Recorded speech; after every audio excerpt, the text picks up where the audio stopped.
الحمد لله وكفى وسلام على عباده الذين اصطفى أما بعد أعوذ بالله من الشيطان الرجيم بسم الله الرحمن الرحيم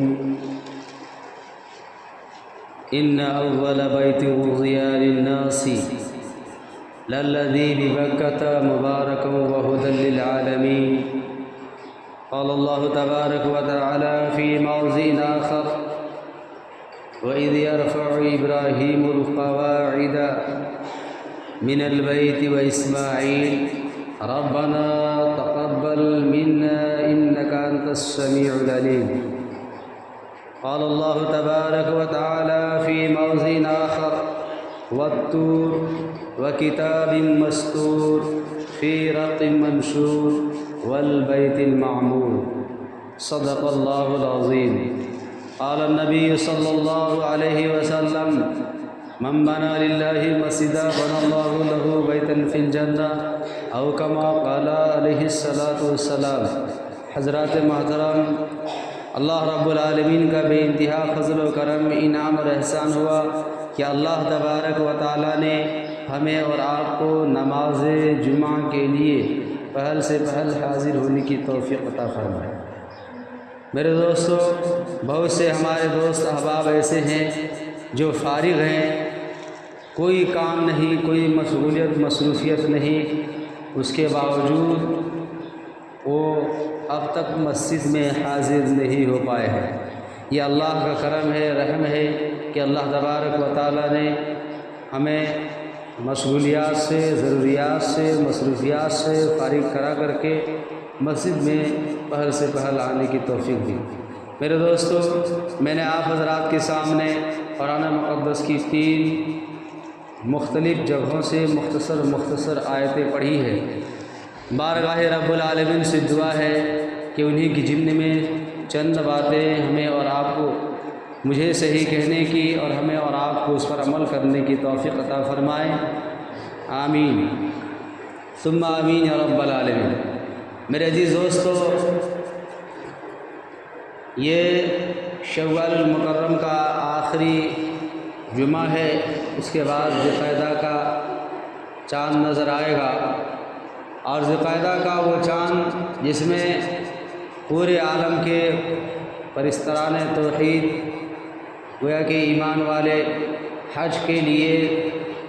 مکۃ المکرمہ تشریف لے جاتے ہیں۔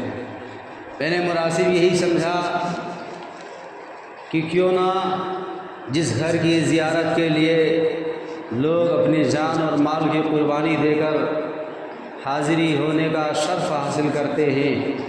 اس گھر کے متعلق چند باتیں ہمارے اور آپ کے بیچ آ جائے۔ میرے عزیز دوستو، اللہ رب العالمین ارشاد فرماتا ہے ان اول بیت وضع للناس للذی ببکۃ مبارکا وہدی للعالمین، کہ بے شک پہلا گھر جو اللہ تبارک و تعالی کے حکم سے یا ذریعے سے، پہلا گھر جو سب سے پہلا گھر اس دنیا کے اندر بنایا گیا وہ ہے خانہ کعبہ، اور وہ برکت ہے، بڑا برکت والا ہے جو خانہ کعبہ ہے مکۃ المکرمہ میں، اور ہدایت ہے جہان والوں کے لیے۔ میرے عزیز دوستو، خانہ کعبہ بعض روایتوں کے اندر آتا ہے کہ دنیا کے بیچ میں خانہ کعبہ تعمیر ہوئی ہے۔ دنیا کی جو بیچ ہے، بیچ میں خانہ کعبہ تعمیر ہوئی ہے، اور خانہ کعبہ 7ویں آسمان پر جو بیت المعمور ہے اس کے بالکل سیدھ اور برابر میں ہے۔ میرے عزیز دوستو، یہ بیت المعمور والطور وکتاب مسطور فی رق منشور والبیت المعمور، یہ بیت معمور وہ ہے جو فرشتوں کی عبادت گاہ ہے، فرشتے طواف کرتے ہیں 7ویں آسمان پر، اور بعض روایتوں کے اندر آتا ہے کہ 70,000 فرشتے روزانہ بیت معمور کی تعمیر طواف کرتے ہیں، اور جس فرشتے کا نمبر 1 مرتبہ آ جاتا ہے قیامت تک اس فرشتے کا نمبر نہیں آئے گا۔ اب آپ اندازہ لگا سکتے ہیں کہ فرشتوں کی تعداد کتنی ہے۔ روزانہ 70,000 فرشتے اس گھر کی طواف کرتے ہیں، اور جس فرشتے کا طواف کرنے کا موقع نمبر 1 مرتبہ آ جاتا ہے قیامت تک اس فرشتے کا نمبر نہیں آئے گا۔ اور وہ بیت معمور کے بالکل سیدھ میں یہ کعبہ، خانہ کعبہ بیت اللہ شریف تعمیر ہوئی ہے۔ میرے عزیز دوستو، خانہ کعبہ کتنی مرتبہ تعمیر ہوئی؟ مرمت اور تعمیر اثر نو ملا کر کے محمد بن احمد محمد بن محمد السلانی رحمۃ اللہ علیہ کے قول کے مطابق 10 مرتبہ خانہ کعبہ کی تعمیر ہوئی۔ خانہ کعبہ کی تعمیر سب سے پہلے حضرت آدم علیہ السلام کی تخلیق سے پہلے، ولادت سے پہلے 2000 سال پہلے اللہ تبارک و تعالیٰ کے حکم سے فرشتوں نے خانہ کعبہ کی تعمیر کی۔ بعض کتابوں کے اندر آتا ہے خانہ کعبہ کی تعمیر میں 5 پہاڑوں کے پتھر کو استعمال کیا گیا۔ کوہ لبنان یہ شام کے قریب ہے، کوہ طور جس پہاڑ میں حضرت موسیٰ علیہ السلام اللہ رب العالمین سے ہم کلام کیا کرتے تھے، بات کیا کرتے تھے۔ کوہ زیتا جہاں پر اس پہاڑ کے بھی پتھروں کو خانہ کعبہ کی تعمیر کے لیے استعمال کیا گیا، اور کوہ ہیرا، کوہ طور، یہ 5 پہاڑ ایسے ہیں جہاں کی پتھروں کے ذریعے سے خانہ کعبہ کی تعمیر کی گئی ہے۔ بعض علماء کرام نے لکھا ہے کہ 5 پہاڑوں کا استعمال اس لیے کیا گیا کہ خانہ کعبہ 5 وقت کی نماز کے لیے قبلہ ہے۔ بہرحال میرے عزیز دوست، میں عرض یہ کر رہا تھا کہ جس خانہ کعبہ کی زیارت کے لیے پورے عالم کے بسنے والے صاحب ایمان اپنی جان اور مال کی قربانی دے کر کے جس کی زیارت کے لیے جاتے ہیں، اس خانہ کعبہ کی تعمیر حضرت آدم علیہ السلام کی ولادت سے 2000 سال پہلے فرشتوں نے تعمیر کی۔ اس کے بعد حضرت آدم علیہ السلام نے تعمیر کی، جس میں حضرت اماں حوا علیہ السلام مٹی کے گانا لا کر کے دیا کرتے تھے۔ اسی طرح سے تیسری مرتبے میں حضرت شیش علیہ السلام کے بارے میں آتا ہے، جنہوں نے مرمت کی، یعنی کہ خانہ کعبہ کی تعمیر حضرت آدم علیہ السلام کے بیٹے جس کا نام حضرت شیش علیہ السلام ہے اس نے تعمیر کی۔ چوتھی مرتبہ حضرت ابراہیم علیہ السلام اور اسماعیل علیہ السلام، یہ دونوں باپ اور بیٹے نے مل کر کے خانہ کعبہ کی تعمیر کی ہے۔ حضرت ابراہیم علیہ السلام جس کا ذکر قرآن مقدس میں ہے، وَإِذْ يَرْفَعُ إِبْرَاهِيمُ الْقَوَاعِدَ مِنَ الْبَيْتِ وَإِسْمَاعِيلَ، کہ ابراہیم علیہ السلام کعبہ کی خانہ کعبہ کی تعمیر کر رہے تھے۔ میرے عزیز دوستو، وہاں سے ایک پیغام امت مسلمہ کو دیا، ایمان والوں کے لیے دیا کہ کوئی کار خیر کتنا ہی اہم ترین کار خیر کیوں نہ ہو، وہ کار خیر جو خانہ کعبہ کی تعمیر کر رہے ہیں حضرت ابراہیم علیہ السلام،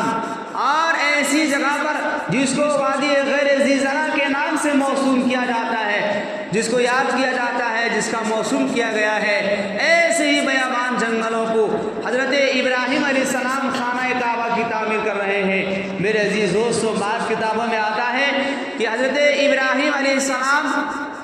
اس جگہ پر 5ویں مرتبہ میں جب وہاں پر پہنچے تھے، اس وقت اللہ رب العالمین نے خانہ کعبہ کی تعمیر کا حکم دیا تھا۔ پہلی مرتبہ جب حضرت اسماعیل علیہ السلام کی ولادت ہوئی اور اللہ کا حکم ہوا کہ آپ اس ننھے سے بچے کو وادی غیر ذی زرع میں چھوڑ کر کے آ جاؤ، اور اس کے ساتھ اس کی والدہ کو یعنی حضرت ہاجرہ رضی اللہ عنہا کو چھوڑ کر کے آؤ۔ اس وقت میں اس مقام پر پہنچے تھے۔ دوسری مرتبہ میں جب حضرت ابراہیم اور اسماعیل علیہ السلام کچھ بڑے ہو گئے، جب اللہ نے قربانی کرنے کا حکم دیا تھا، اس وقت حضرت ابراہیم علیہ السلام اس مقام پر پہنچے تھے۔ تیسری مرتبہ میں جب حضرت اسماعیل علیہ السلام کی شادی کا وقت ہو گیا تھا، اور چوتھے مرتبہ میں اس وقت پہنچے تھے،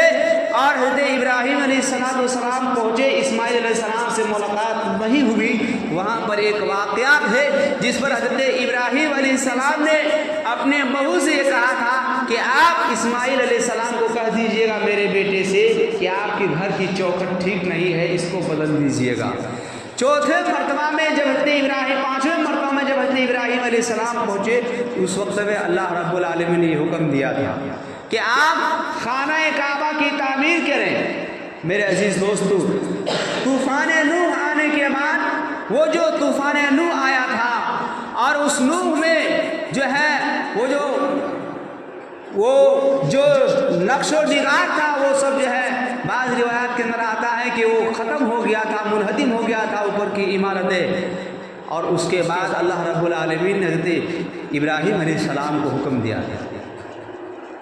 تو میرے عزیز دوستو، میں عرض کر رہا تھا کہ ابراہیم علیہ السلام خانہ کعبہ کی تعمیر کر رہے ہیں، اور عاجزی اور انکساری دیکھیے، ایک پیغمبر ہے، نبی ہے، خانہ کعبہ کی تعمیر کر رہے ہیں، اس کے باوجود دل کے اندر کس طرح عاجزی ہے۔ آج اس سے ایک پیغام، ایک میسیج ملتا ہے ہمیں، ایک سبق ملتا ہے کہ کوئی کار خیر کر لینے کے بعد غرور اور گھمنڈ نہیں کرنا چاہیے، اور نہ ہی فخر محسوس کرنا چاہیے کہ ہم نے فلاں کام کر دیا ہے۔ میرے عزیز دوستو، حضرت ابراہیم علیہ السلام اپنے بیٹے کے ذریعے سے خانہ کعبہ کی تعمیر کر رہے ہیں، اور پھر بھی لب پہ یہ دعا ہے، ربنا تقبل منا انک انت السمیع العلیم، پروردگار عالم، یہ جو خانہ کعبہ کی ہم تعمیر کر رہے ہیں، یا اللہ تو اس کو قبول فرما، آپ سننے والے اور جاننے والے ہیں۔ میرے عزیز دوستو،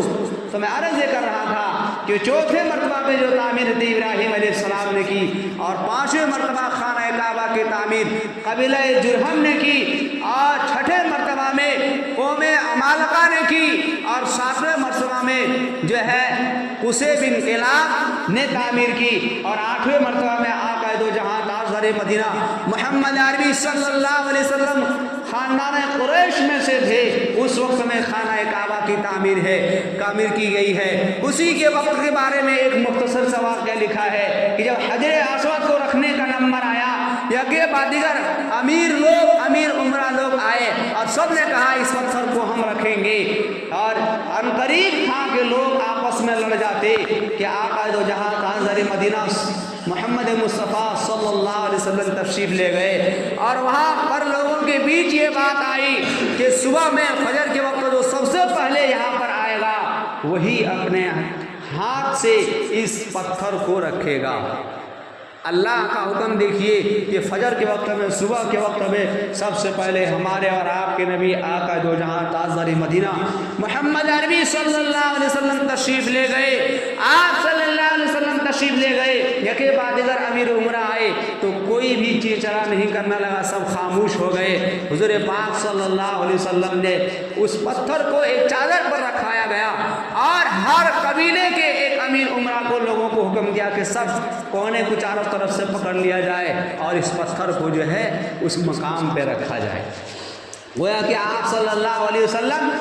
کے ذریعے سے وہ جو لڑائی ہونے والی تھی وہ لڑائی ٹل گئی، اور آپس میں پیار و محبت کے ساتھ خانہ کعبہ کی تعمیر ہوئی۔ اور 9 مرتبے میں، اور جب اس وقت میں خانہ کعبہ کی تعمیر ہوئی، کتابوں کے اندر آتا ہے کہ مال قلیل ہونے کی وجہ سے کچھ حصے کو چھوڑ دیا گیا تھا۔ آپ صلی اللہ علیہ وسلم کی یہ خواہش تھی کہ جس حصہ کو چھوڑا گیا ہے اس کو بھی اس میں داخل کر لیا جائے، لیکن قلیل پیسہ ہونے کی وجہ سے اس وقت اس حصے کو چھوڑا گیا تھا۔ حضرت عائشہ صدیقہ رضی اللہ عنہا کہ جو بھانجے جس کا نام حضرت عبداللہ بن زبیر رضی اللہ تعالیٰ عنہ ہے، جب وہ خلیفہ بنے اس وقت حضرت عائشہ صدیقہ رضی اللہ عنہا سے حضرت عبداللہ بن زبیر نے پوچھا کہ آپ صلی اللہ علیہ وسلم کی خواہش تھی، اور یقیناً آپ صلی اللہ علیہ وسلم کی خواہش تھی اور آپ صلی اللہ علیہ وسلم دنیا سے پردہ فرما گئے تھے۔ تو عبداللہ بن زبیر نے آپ صلی اللہ علیہ وسلم کے خواہش کے مطابق خانہ کعبہ کی تعمیر کی، یعنی جس حصہ کو چھوڑا گیا تھا اس کو بھی خانہ کعبہ کے اندر داخل کر لیا گیا۔ اس کے بعد یہ 9ویں مرتبہ کی تعمیر ہے، اور 10ویں مرتبہ میں حجاج بن یوسف نے خانہ کعبہ کی تعمیر اسی حالت پر کر دیا جس حالت پر حضور پاک صلی اللہ علیہ وسلم کے زمانے میں تھی۔ آج اسی حالت پر ہے۔ جو لوگ عمرہ کرنے کے لیے جاتے ہیں وہ خانہ کعبہ کے سامنے کچھ جگہ ہے وہ دیکھے ہوں گے۔ میں عرض یہ کر رہا تھا کہ خانہ کعبہ کی تعمیر میرے عزیز دوستو، مرمت اور تعمیر ملا کر کے اثر نو یا کچھ مرمت یہ ملا کر کے 10 مرتبہ کی آئی ہے۔ بہرحال میرے عزیز دوستو، وہ خانہ کعبہ جس کے بارے میں آتا ہے کہ ایک ایمان والا ایک مرتبہ محبت کی نظر سے دیکھتا ہے، اور دیکھنے کے بعد پہلی نظر پر جو دعائیں مانگتا ہے اللہ تبارک و تعالیٰ اس کی دعا کو فوراً قبول فرما لیتا ہے۔ میرے عزیز دوستو، حدیث پاک کے اندر آتا ہے، اللہ کے پیارے حبیب سرکار دو عالم صلی اللہ علیہ وسلم ارشاد فرماتے ہیں، 4 چیزوں کو دیکھنا ثواب، محبت بھری نظر سے 4 چیزوں کو دیکھنا ثواب، ان میں سے خانہ کعبہ ہے جس کو بیت اللہ شریف کہا جاتا ہے، اس کو محبت کی نظر سے دیکھنا ثواب، اور ماں باپ کو محبت کی نظر سے دیکھنا ثواب، تیسرے نمبر پر قرآن مقدس کو محبت کی نظر سے دیکھنا ثواب، چوتھے نمبر پر عالم دین کو محبت کی نظر سے دیکھنا ثواب۔ یہ 4 عمل ایسے ہیں جو انسان چلتے پھرتے صبح شام ہر وقت ہر لمحہ اس عمل کو کر سکتا ہے۔ قرآن کریم آپ پڑھے نہیں ہے لیکن آپ قرآن مقدس کو محبت نظر سے دیکھ رہے ہیں، آپ کے نامہ اعمال میں ثواب لکھا جا رہا ہے۔ آپ ماں باپ کی خدمت اس طرح نہیں کر پا رہے ہیں جس طرح ماں باپ کی خدمت کرنے کا حق ہے، لیکن آپ ماں باپ کو محبت کی نظر سے دیکھ رہے ہیں، آپ کے نامہ اعمال میں ثواب لکھا جا رہا ہے۔ آپ ایک عالم دین کو محبت کی نظر سے دیکھ رہے ہیں، اس پر آپ کو ثواب لکھا جا رہا ہے۔ اور خانہ کعبہ جو وہاں پہنچنے کا شرف حاصل کر لیتے ہیں اور محبت کی نظر سے دیکھتے ہیں اس کو ثواب لکھا جا رہا ہے۔ میرے عزیز دوستو، حضرت مولانا پیر فقیر ذوالفقار نقشبندی رحمۃ اللہ علیہ اسی خانہ کعبہ کے بارے میں ایک واقعہ لکھے ہیں، بہت لمبی واقعہ ہے، مختصر میں یہ ایک نوجوان شخص کے بارے میں آتا ہے، بہت ہی خوبصورت نوجوان تھا، جذب و قامت خوبصورت، ہر اعتبار سے بڑے ہی حسین لگ رہا تھا، دور سے ہی لوگ دیکھتے تھے ایسا لگ رہا تھا کوئی نوجوان آ رہا ہے، بڑا ہی حسین و جمیل ہے، اللہ اکبر۔ اور وہ پڑھتے پڑھتے دوہریا ہو گیا، گویا کہ وہ اللہ رب العالمین کا انکار کرنے والا ہو گیا، وہ اللہ رب العالمین کا انکار کرنے والا ہو گیا۔ بعض مرتبہ انہوں نے اللہ رب العالمین کے احکامات کو جھٹلانے لگا، اور کبھی کبھی تو انہوں نے یہاں تک کہہ دیا کہ ہم تو لوگ کہتے ہیں کہ قبر میں عذاب ہوتی ہے، ہم نے تو کئی قبروں کو چھو کے دیکھا ہے، کبھی ہمیں احساس ہی نہیں ہوا۔ گویا کہ اس طرح سے وہ ایمان اس کا اس طرح سلب ہو گیا تھا۔ میرے عزیز دوستو، ایسے شخص کے بارے میں آتا ہے جب اس کا رشتہ کا موقع آیا، اللہ اکبر، اسی طرح سے رشتہ طے ہو گیا، اور یکے بعد دیگر آتے آتے ایک دن راستے میں جا رہا تھا، اچانک ایکسیڈنٹ ہو گیا، ایکسیڈنٹ ہو جانے کے بعد بیمار ہو گیا۔ اب کچھ دن کے بعد بڑے بڑے دور دراز سے ڈاکٹر آئے، تندرست ہو گئے، اچانک کام کرنے سے وہ عاجز اور قاصر ہو گیا۔ کاغذ قلم کا کام کیا کرتے تھے، ہاتھوں سے اتنا پسینہ آنے لگا کہ کئی تولیہ بھیگ جاتا تھا، کام بھی چھوڑ دیا۔ آخر میں اچانک بخار آ گیا، اور بخار کی حالت میں بہت پریشان ہونے لگا۔ ڈاکٹروں نے کہا اس کی اندرونی خرابی ہے، الغرض یہ دوسرے ملک کو لے جایا گیا، اور جب وہاں بھی ڈاکٹروں نے لاجواب کر دیا کہ اس کو گھر لے جائیے، آخری دیدار اپنے گھر والوں سے کرا دیجئے، اب اس کے بچنے کو کوئی ممکن نہیں ہے، کوئی امید نہیں ہے۔ جب اس کو لانے لگا تو اس کے بھائی ایک مینیجر تھا، اس نے کہا کہ ٹھیک ہے اس کو گھر لے جائیں گے، کم سے کم ایک مرتبہ خانہ کعبہ کی زیارت کرتا ہوا لے چلے۔ آیا خانہ کعبہ کے سامنے اور اپنے بھائی کو بٹھا دیا ویل چیئر پر، اور دیکھنے کے بعد اس نوجوان کہنے لگا پروردگار عالم، میں گناہگار سے خطا کار مجرم ہوں، ہر طرح سے گناہ میں نے کیے، غلطی میں نے کیے، جان بوجھ کر کیے، انجانے سے کیے، پروردگار عالم میرے گناہوں کو معاف فرما کر کے مجھے ایسا بنا دیجئے کہ صبح کو میں اس گھر کے طواف کر لوں۔ بس یہی کہہ کر کے وہ ویل چیئر میں ہی تھا، کتابوں کے اندر آتا ہے رات کو سویا، صبح اٹھا تو سب کچھ پھینک دیا اور تگڑا اور تندرست ہو گیا، اور صبح کو خانہ کعبہ کی زیارت کی۔ میرے عزیز دوستو، وہی خانہ کعبہ جس کو ایک مرتبہ محبت کی نظر سے دیکھنا بھی ثواب، بار بار دیکھیں گے تب بھی ثواب، یہ ایک مرتبہ محبت کی نظر سے جو دیکھا اس نے اور دعائیں مانگی، اللہ رب العالمین نے فوراً اس کی دعا کو قبول فرما لیا۔ میرے عزیز دوستو، اسی لیے حجاج کرام سے کہا جاتا ہے کہ جب بھی آپ کی پہلی نظر پڑھے، پہلی نظر پڑھتے ہی دعا مانگنا، جو دعا مانگو گی اللہ رب العالمین